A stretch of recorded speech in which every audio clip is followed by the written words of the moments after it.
নমস্কার বন্ধুরা, শিউলি রান্নাঘরে আপনাদের সকলকে স্বাগত। আমি শিউলি আজকে আবার একটি নতুন রেসিপি নিয়ে আপনাদের কাছে চলে এলাম।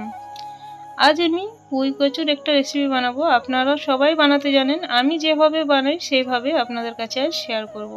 এটা তো খেতে দুর্দান্ত লাগে, আমার তো খুবই প্রিয়।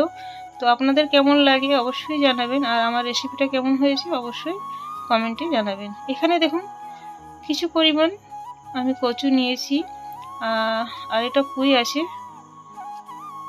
পুঁই দুটো ডাল আছে, তো পুঁইটা খুবই টাটকা ছিল, কিন্তু এই গরমের জন্য আর ফ্যানের নিচে থাকার জন্য এরকম হয়ে গিয়েছে। এখানে কচুটা লম্বা লম্বিভাবে কেটে নিয়েছি, দুটো আলু আর পুঁই শাকটাও কেটে নিয়েছি। বিউলির ডাল আছে, এটা কিন্তু ধুয়ে আমি জল ছড়িয়ে রাখবো, এটা কখন ব্যবহার করব সেটা পরে বলছি। এবার কড়াই চাপিয়ে আমি এখানে একটু তেল দিয়ে নিলাম, সরষের তেল দিলাম। আর এখানে আমি বিউলির ডালের বড়ি নিয়েছি, বড়িগুলো আমি ভেজে নেব। বড়িগুলো একটু লাল লাল করে এরকম ভেজে তারপর তুলে নেব। আর আমি এখানে আর তেল দেব না, ওই তেলের মধ্যে আলুগুলো আর কেটে রাখা কচুটাও দিয়ে নেব। আর আমি দেখুন এখানে আলু আর কচুটা কিন্তু লম্বা লম্বিভাবে কেটে নিয়েছি, আপনারা চাইলে ডুমো ডুমো করেও কাটতে পারেন। তো এই রেসিপিটাই আমার লম্বা লম্বিভাবে কাটলেই ভালো লাগে দেখতে। আর এখানে কিছুক্ষণ ভেজে নেওয়ার পর একটু আদা দিয়ে নিলাম, গ্রেট করে আদাটা দিয়েছি। আদাটা আলুর সাথে একটু ভেজে নেওয়ার পর আমি এবার এখানে গুঁড়ো মশলা অ্যাড করব। এখানে হলুদ গুঁড়ো হাফ চামচের মতো দিয়ে নিলাম, আর জিরে গুঁড়ো আমি এখানে দিয়ে নিচ্ছি হাফ চামচ। খুব বেশি পরিমাণ মশলা দেওয়ার প্রয়োজন হয় না এই সবজির মধ্যে। আর ধনে গুঁড়ো হাফ চামচ অ্যাড করে দিলাম।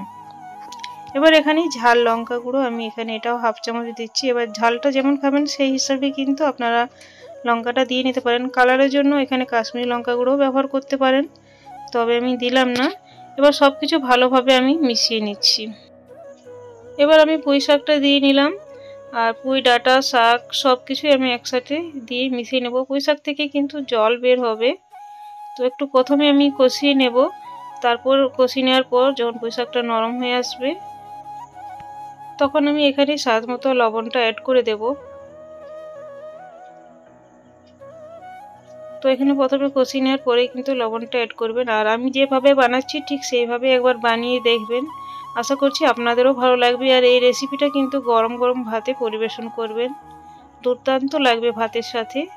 এবার লবণটা দেওয়ার পর ভালোভাবে মিশিয়ে আমি জল অ্যাড করে এটা সেদ্ধ হতে দেবো। জলটা এমন দেবেন যাতে আলু আর কচুটা আর পুঁই ডাঁটাটা যেমন ভালোভাবে সেদ্ধ হয়ে যায়, সেরকমভাবে জলটা দিতে হবে। ওই জন্য জলের পরিমাণটা আমি একটু বেশি দিলাম। এবার আমি ঢেকে নিয়ে রান্না করে নেব। মোটামুটি 8 থেকে 10 মিনিট সময় লাগবে, হয়তো আপনাদের কম বেশি টাইম লাগতে পারে। এবার কিছুক্ষণ পর আমি ঢাকনা খুলে দেখলাম আলুটা সেদ্ধ হয়েছে। যেহেতু ভাজা ছিল তার জন্য আলু কচু দুটোই কিন্তু সেদ্ধ হয়েছে। এবার এইরকম নরম থাকা অবস্থায়, গ্রেভি থাকা অবস্থায় কিন্তু নামিয়ে নিতে হবে অন্য একটা পাত্রের মধ্যে। দেখুন পাত্রের মধ্যে আমি নিয়ে নিচ্ছি। আর এবার আমি ওটা ছক দেব। আপনারা চাইলে অন্য কোনো কিছু দিয়েও আপনার সাথে নিতে পারেন, তবে এভাবে কিন্তু ছক দিতে হয়, তাহলে ভালো হয়। এখানে তেল নিয়েছি 2 চামচ, দুটো শুকনো লঙ্কা আর তেজপাতা একটা টুকরো টুকরো করে নিয়েছি। আর এবার এখানে 5 ফোড়ন দিয়ে নিলাম, আর এগুলো 5 ফোড়নটা একটু ভেজে নেব। তারপর আমি যে বিউলির ডালটা ধুয়ে রেখেছিলাম, ধুয়ে জল ঝরিয়ে রেখেছিলাম, সেটাই তেলের মধ্যে দিয়ে নেব। আর এই ডালটা দিলে কিন্তু দেখতে সুন্দর লাগে, আর খেতেও কিন্তু খুব সুন্দর একটা ফ্লেভার আসে, টেস্টটা খুব সুন্দর লাগে যখন মুখে লাগে। তার জন্য ডালটা একটু লালচে লালচে ভেজে নেব। ডালটা দেখুন, আর ডালটা ভাজার সময় কিন্তু একটু ফাটা ফাটা হয়ে যাবে, তখন বুঝতে পারবেন যে ডালটা ভালোভাবে ভাজা হয়েছে।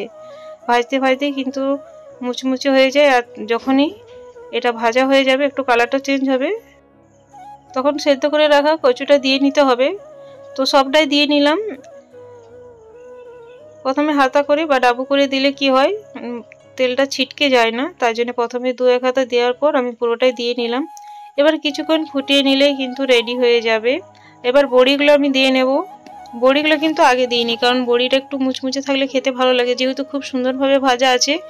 আর গ্রেভির মধ্যে দেওয়ার পরে কিন্তু একটু পরে একটু নরম হয়ে যাবে আর হালকা মুচমুচে থাকবে। আপনারা চাইলে এখানে গরম মশলা দিতে পারেন, কিন্তু আমি দিইনি। আর কি দারুণ হয়েছে দেখতে। দেখুন বন্ধুরা, আমার রেসিপিটা ভালো লাগলে প্লিজ লাইক শেয়ার কমেন্ট করে সাবস্ক্রাইব করে আমার পাশে থাকবেন। পাশে দিয়ে বেলটা প্রেস করে অল করে দেবেন, তাহলে নিত্য নতুন ভিডিও বা রেসিপি সবার আগে আপনাদের কাছে পৌঁছে যাবে। বেশি ভালো লাগলে প্রিয়জনদের কাছে শেয়ার করতে ভুলবেন না। তো এটা একেবারে রেডি হয়েছে। এই অবস্থাতেই নামিয়ে নিতে হবে, কারণ এর বেশি শুকনো করবেন না, কারণ এমনিতে আরও শুকনো হয়ে যাবে যখন নামাবেন। দেখুন আমি একটা প্লেটের মধ্যে 5 মিনিট স্ট্যান্ডিং টাইমে রাখার পর দেখাচ্ছি পরিবেশন করে। তো কি দারুণ দেখতে হয়েছে, খেতেও কিন্তু দুর্দান্ত হয়েছিল। পুরনো বন্ধুদেরকে অনেক ধন্যবাদ পাশে থাকার জন্য। নতুন বন্ধুরা ভিডিওটা একটু ভালো লাগলে চ্যানেলটিকে সাবস্ক্রাইব করে পাশে থাকবেন, এই অনুরোধ রইল। আজ তাহলে আসছি বন্ধুরা, পরে একটি নতুন ভিডিও বা রেসিপি নিয়ে আবার দেখা হবে। Thanks for watching.